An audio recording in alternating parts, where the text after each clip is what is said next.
لك ايه، احنا شركه في البضاعه دي، اهدى بقى عشان نبيع. اي انت بتخربها لي. اي حاجه 25، اي حاجه 25 25. البتاعه دي مش عارفه اسمها ايه بس ب 25. 25 البتاع ده ب 25. 25 نوتيلا ب 30. لما على الخطايا. وخدي بتاع لجوزك. خدي بتاع. بقول لك ايه يا باشا الحاجات دي بقى كلها بكام على بعض؟ كلها اه بصي يعمل لها 1000 جنيه. راح ب 25 يبقى الحساب كله 46 جنيه.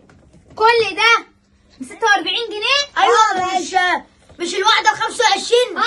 اسمها 10 ب 25 صح يبقى 5 ويبقى 46 جنيه. هاتهم كلهم. خد يا باشا كلهم. هديك 50 جنيه. تعالي لو اوصل لك البيت عادي. لا هاتهم. عايز اقول لك البيت بجد شكرا قوي.